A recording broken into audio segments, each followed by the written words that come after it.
Welcome everybody at this common journey of understanding a little bit difference between the managers and the leaders. I'm Norbert Sipos, teaching at the Business Administration and Management.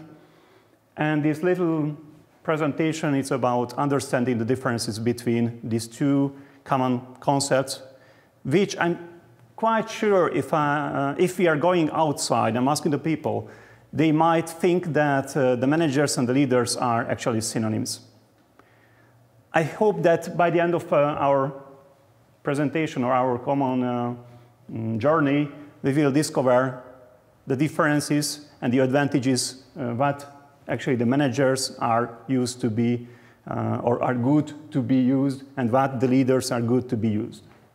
So just to start, we have to think about a little bit and understand the background of the leadership, and the concept, and there is a short definition. So it's an ability. So the leadership is an ability, a competence, a skill which has to be used to inspire others, to motivate others, to give somehow the energy to the subordinates in order to achieve the goals, the organizational goals. So this basic definition is really important because I think that it can be used to understand that the leaders and the managers also, they are working with the people. And if the human enters in some interaction, we can say that the situation will become more complex. And in this way, their job will be much harder. So the leader is someone, a people who can influence others, who can use different means, tools, who actually has the authority. And it's really important to highlight that the authority is a basic assumption that the leaders are authorized to manage the others. And actually this is their job among 4 or 3 other basic competencies or basic tasks. And the leadership is the process. So actually if we are thinking about the leaders or managers, this is a man, a human being, and on the other hand is a process. Therefore, we have to focus on the different elements which is consisting the process, and as a whole to help the process to become a success. Let's see what are the classic managerial functions.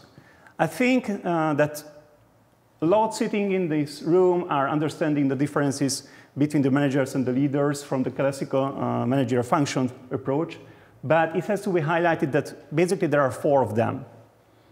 The first, the planning and decision making. Actually, they have to plan something. They have to plan, they have to set up the KPIs, the key performance indicators, actually the final goals of the organization, where the organization should be led or headed. And of course, it's their job to decide. If there is a goal, you have to make the decisions. And these final goals are those which should be followed by the whole organization. Therefore, the second element of the managerial function is quite easy to understand, the organizing. If we have a set of KPIs, we have a set of goals, we should somehow connect the resources to the goals. And the resources could be the human power, so the HR, the human resource, the finance, the financial resources, the infrastructure, the time, and so on and so on. So everything which is within a company. And these resources should be focused on achieving or how to achieving the goals.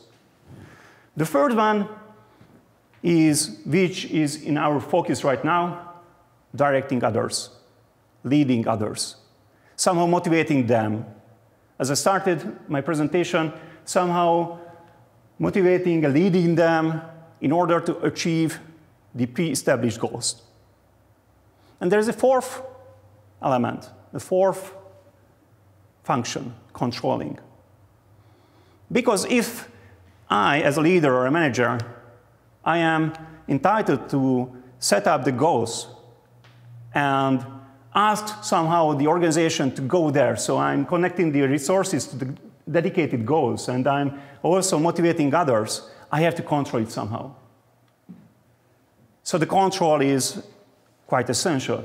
And you can see from this figure that there are arrows to every other element, from every element to every other element. So there is no hierarchy. I could have started with controlling. Of course, it's not logical because you have to control something which has already established or started. But organizing, directing, controlling, actually this is quite a logical order, but it's influencing all of the other elements. Therefore, it's quite complex. It's really not so easy to be a good leader. And maybe it's much harder to be an outstanding leader. A lot of soft competencies and a lot of hard competencies are needed. We will talk about these later. Actually, there are two big expectations towards the leaders. And the first one is the efficiency, and the other one is the effectiveness. You have to keep in mind when you are thinking or you are discussing about the leadership that if you have the resources and you are using them with low waste, without wasting too much of them, it doesn't necessarily mean that you are able to reach your organizational goals, because efficiency is not equivalent to or equivalent with efficacy, effectiveness. So you have to dedicate the necessary attention to reduce the waste. And on the other hand, you have to keep in mind that you have to achieve something, you have to reach something, you have to reach the goals. And vice versa, it is also true. If you are effective, it doesn't necessarily mean that you are efficient. So maybe you are reaching the goals, but with too much unnecessary extra resources, which is also a bad thing if we are thinking about the leadership. The leadership is not universal. There are a lot of different approaches, a lot of different set of how to deal with the challenges, which is depending on the four following elements. So, for example, the level in the organization. If you are at the top, you will have other competencies in the four which should be used than if you are in the middle or in the line management. So the level in the organizational hierarchy is quite an interesting thing.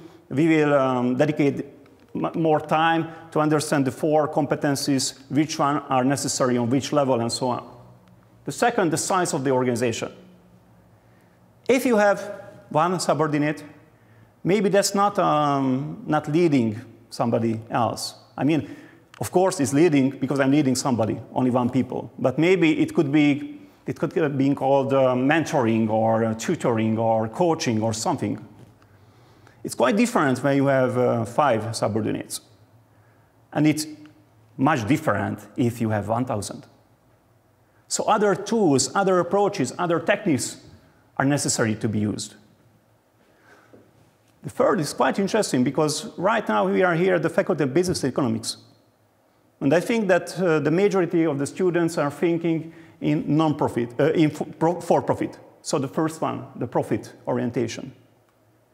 Actually, even the not-for-profit organizations are needing the leaders, the leadership, the right leadership.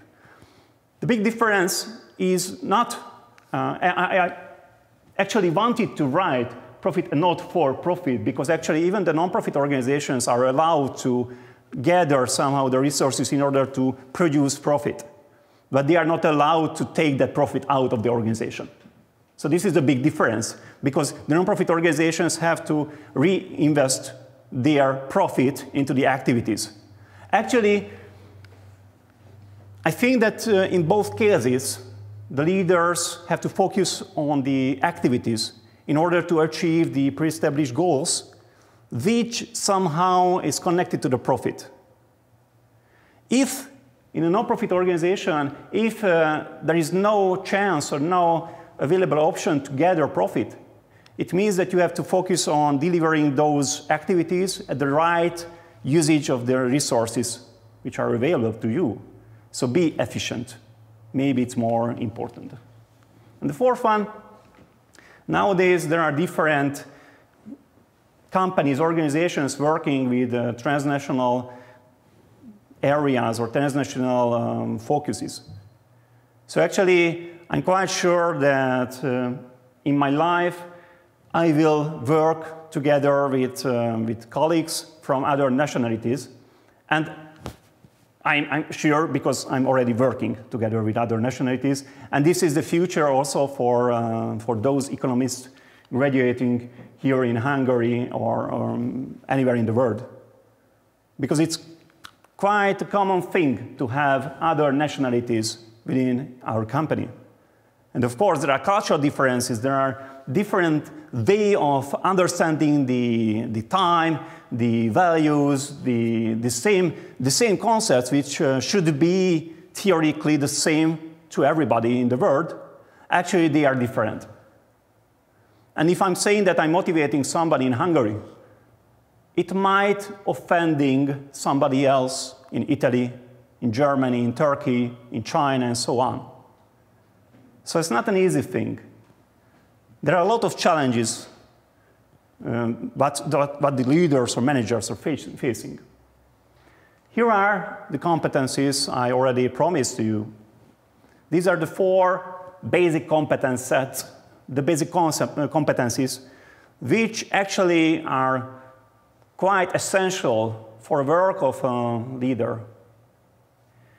So, conceptual competencies, communicational competencies, interpersonal competencies, and professional competencies. If we are thinking of the different levels of the leadership within an organization, these 4 competencies are quite different from each other from the point of view as how much they are needed. So just look at the next figure. If you are a line manager, that means that you are working directly with those realizing the goals, actually directly working with the subordinates, the employees. Of course, all of the leaders or managers are employees also, but actually below the line managers are those directly creating the added value of the organization. The middle managers are having a little bit broader perspective and broader responsibility. And of course, there is undoubtedly the top management or top leadership, which is having quite different tasks.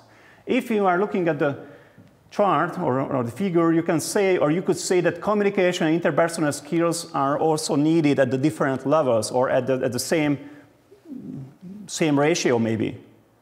More or less, let's say so, more or less. I can accept this approach. But actually, I think that even the interpersonal communication skills are maybe less necessary at a higher level of the hierarchy, the leadership hierarchy. But I'm absolutely okay with this perspective of dealing with the professional and the conceptual competencies. Actually, the conceptual competence is how to think about the future.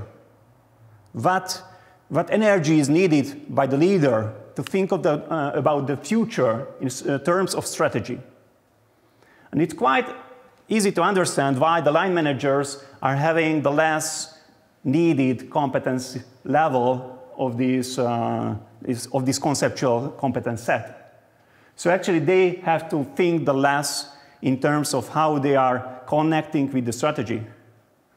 Their job is only to divide into sub-goals or into easy-to-understand sub-tasks which can be operated within a year at maximum, so not a long term.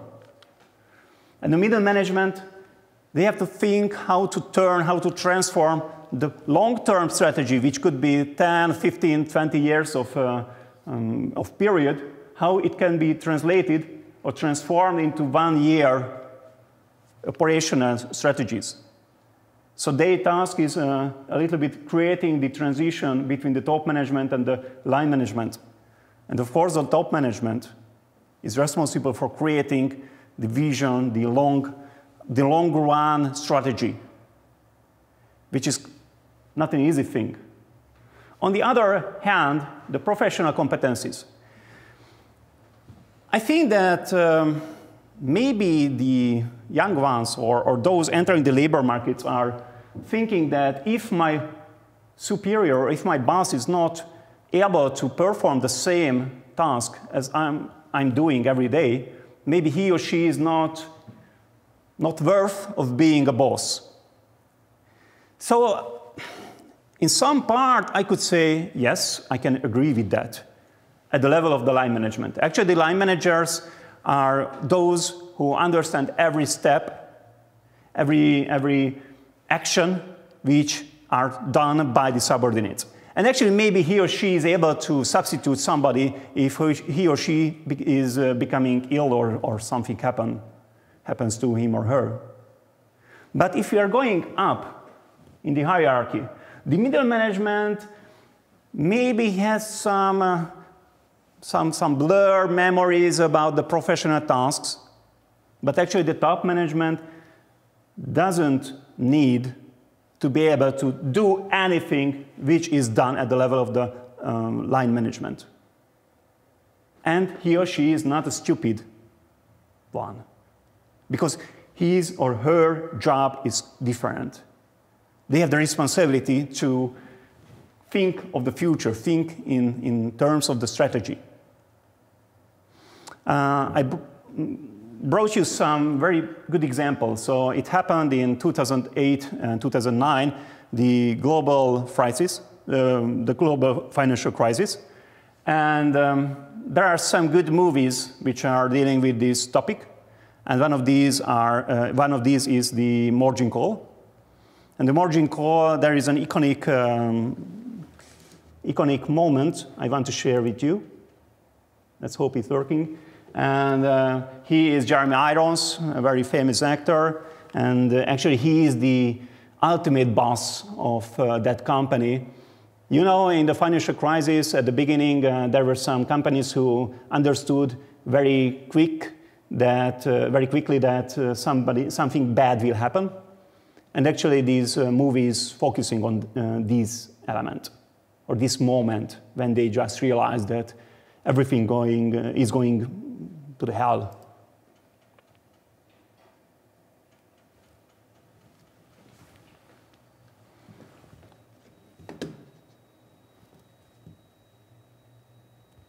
You can see that there is a meeting, and in this meeting there are a lot of important people, probably the middle managers and also the top managers. And now the ultimate top manager, Jeremy Irons, is just entering. So there is a tension, frustration, maybe they are, oh, sorry for that. Maybe they are anxious, what will happen, and so on.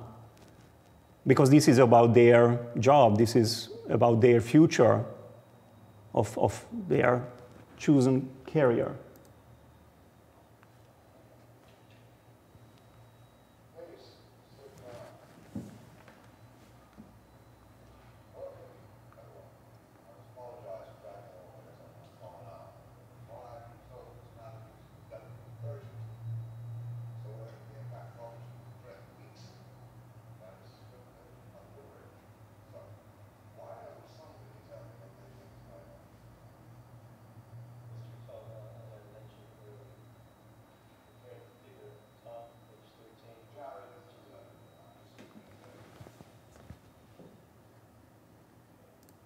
Just to speak plain English. This also is a reference to the fact that he is not responsible for understanding every terminus technicus which is used. Actually, he's not interested in looking at figure 13. Why? Why should? Actually, he is here to understand the problem.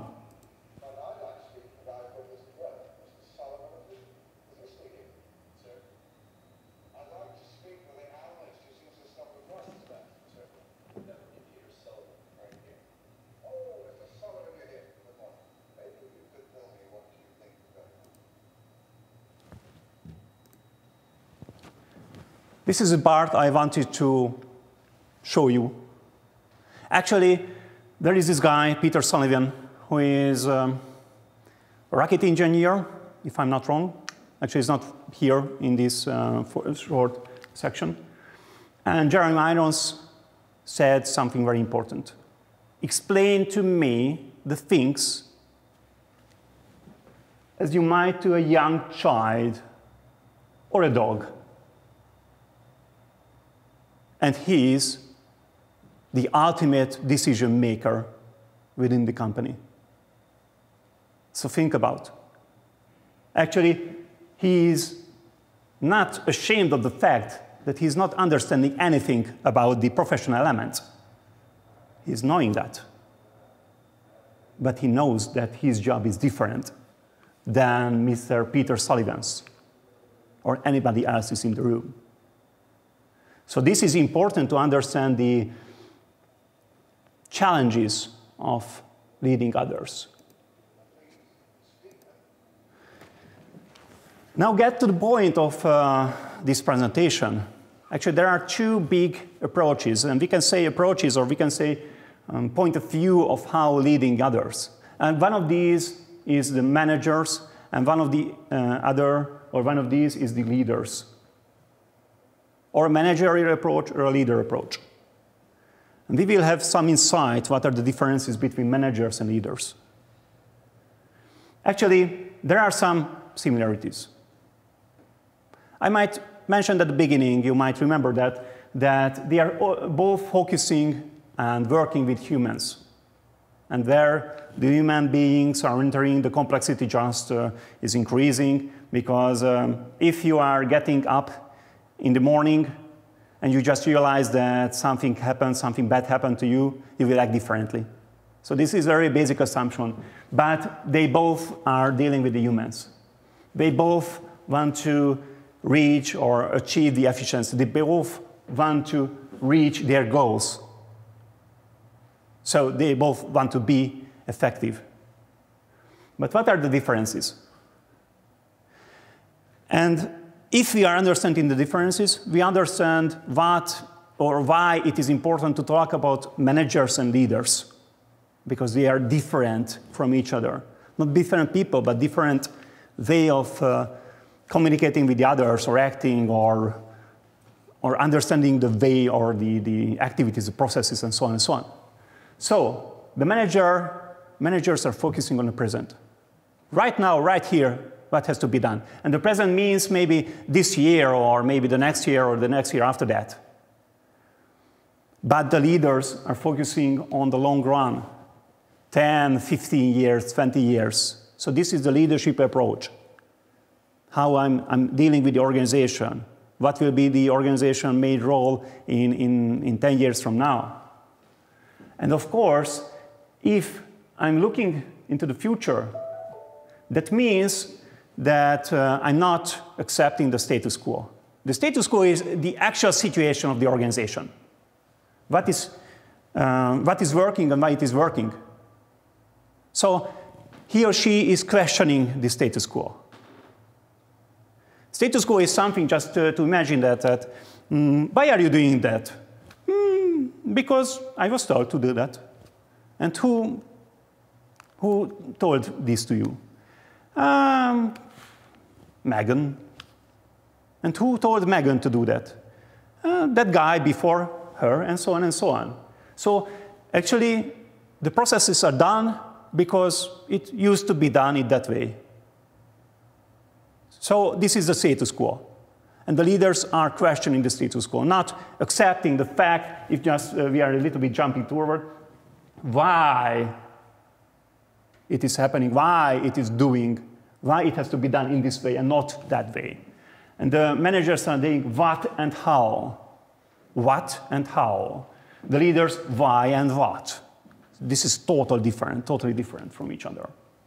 Of course, the managers are really liking the status quo because it is well known, there are no big challenges, and so on.